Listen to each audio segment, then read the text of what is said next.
Hey guys, Dan from Alliance Contracting here. So I just picked up my 2021 Silverado 2500 HD High Country with the Duramax, the L5P. I took delivery on it this past Friday. Today is Sunday. Got to drive it over the weekend. Have just under 500 miles on it, so I'm almost ready to start towing with it. According to the manual, you should put 500 miles on at 55 miles per hour or less and vary your speed as a break-in procedure before you tow anything substantial. These trucks seemed ugly to me, and the High Country package was the only one I could tolerate, but the more I looked at it, the more I really liked it. This is the cherry red tint coat, probably one of my favorite color combinations. So the High Country actually has a different front end slightly and a completely different grille. It's chrome and it has these, I call them platinum gold inlays. You don't really notice it, but it's just one of those subtle details. GM did a good job tying the outside into the inside. I'll show you in a bit. Let's talk about the mirrors. A lot of people have mixed feelings about the mirrors. Someone said they look like broken arms. I'm not a big fan of the stepping in the mirrors, the design, but it is pretty cool what they do.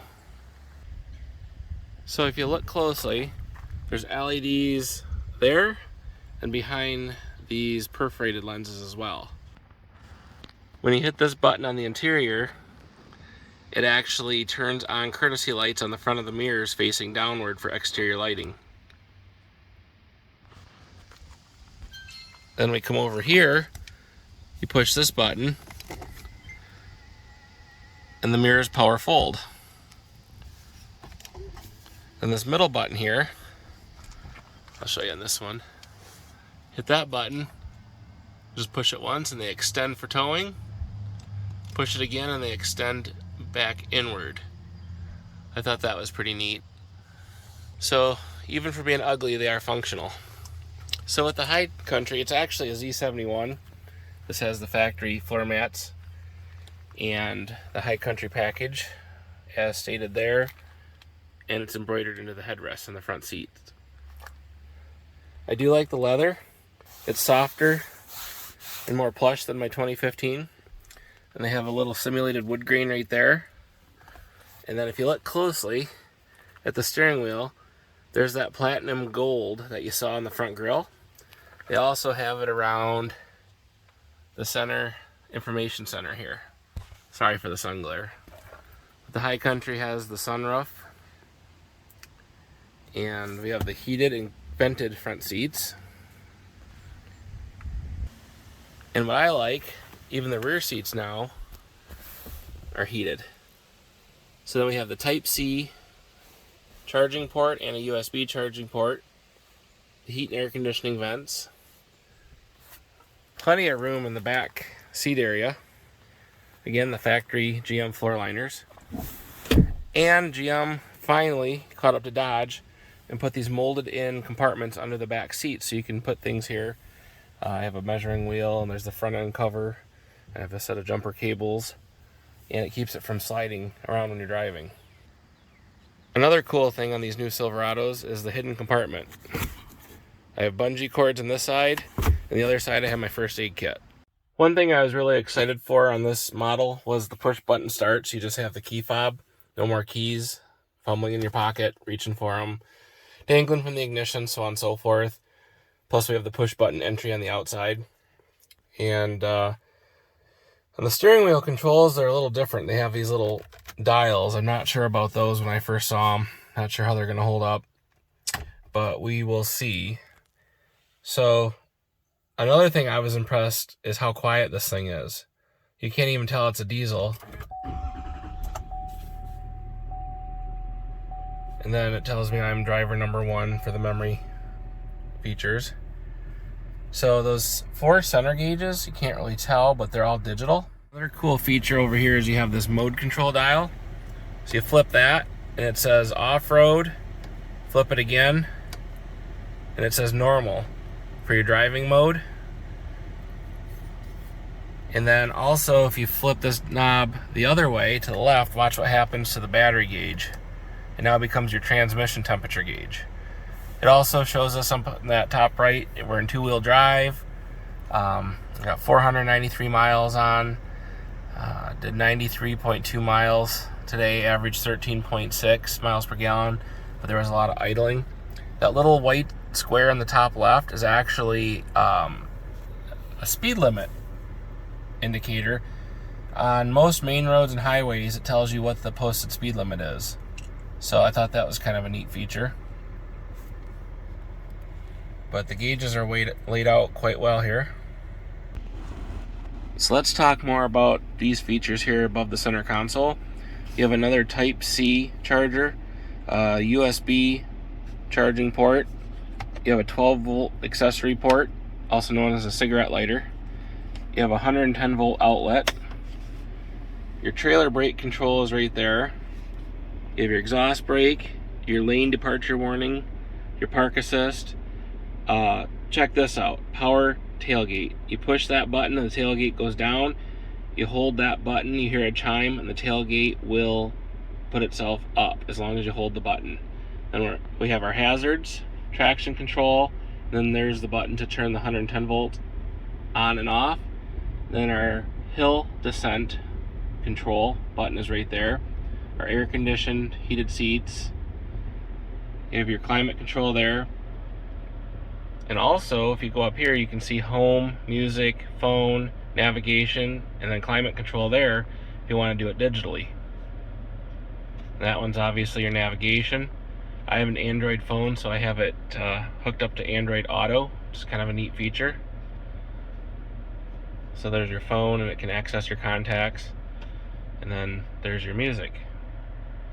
And in tradition with most Chevy and GMC models, they have the dual glove box. And then also down here is a wireless charging station. You drop your phone in there. Nice spot to have it while you're driving, kind of out of the way, but it'll charge.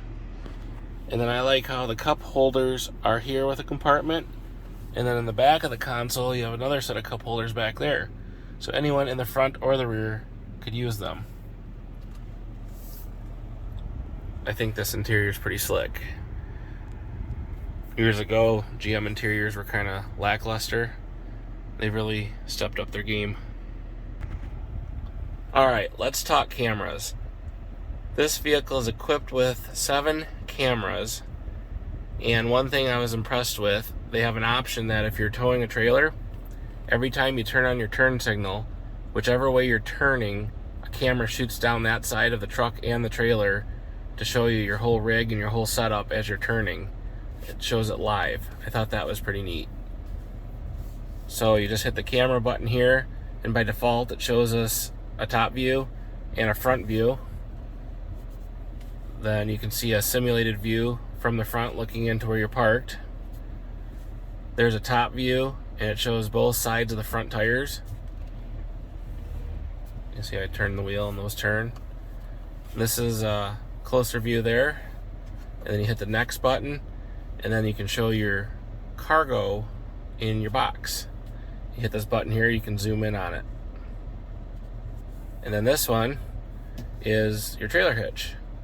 What's really neat is when you're backing up to a trailer, I won't do it here because we're in the garage, but when you're backing up to a trailer, it'll actually show a line from your hitch, because on previous models, the exclamation warning symbol would pop in front of the hitch, and it was really annoying as you're trying to hook up. So they did a really good job with the cameras. You can see just about anything you can imagine or want. So if you have a travel trailer that's equipped with a camera system, there's connections in here, one for the front of the camper and one for the back of the camper. So that'll display up in the cab on that center display as you're towing your trailer. If you want to watch your bikes behind, or if you want to see how your connection is, you can actually monitor that as you're driving. Thought that was pretty neat. So you just hit this button here on the tailgate. You can see both the cameras that are right there. But you hit this button, everything's electronic.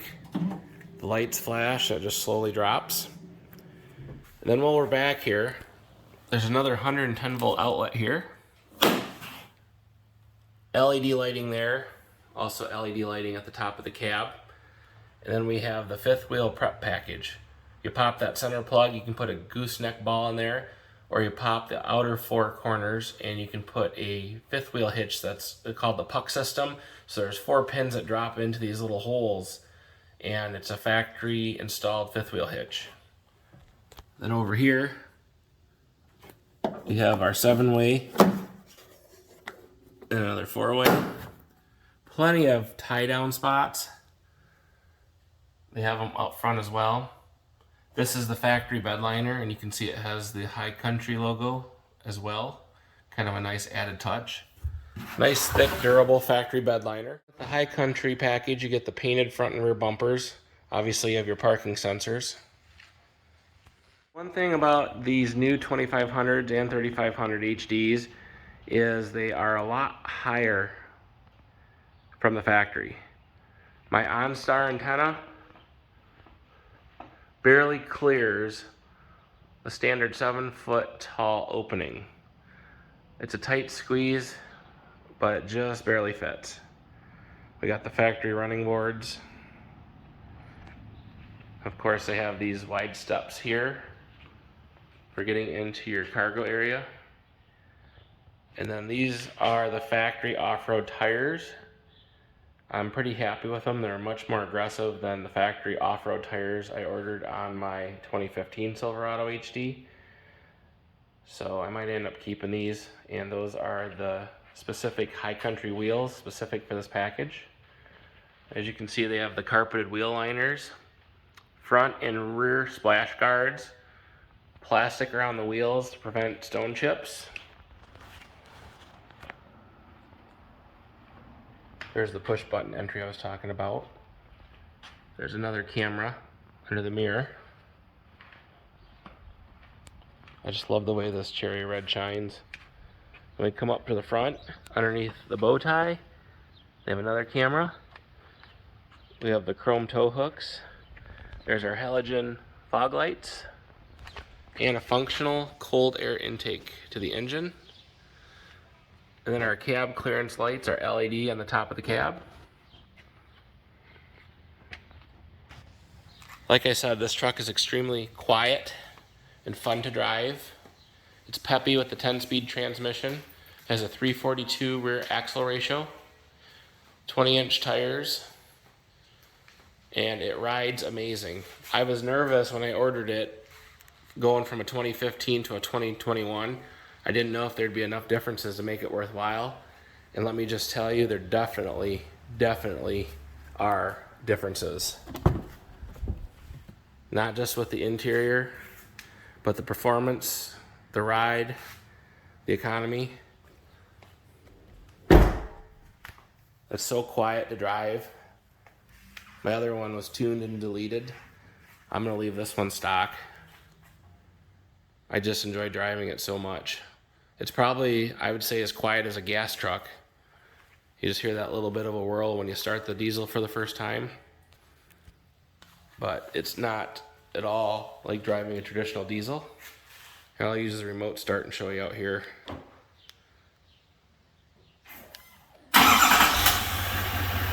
Just got that high pitch at first, and then she quiets right down. Definitely not like your traditional diesels. So we're about 3 days into it and just under 500 miles, and we'll see how this goes. Thanks for watching.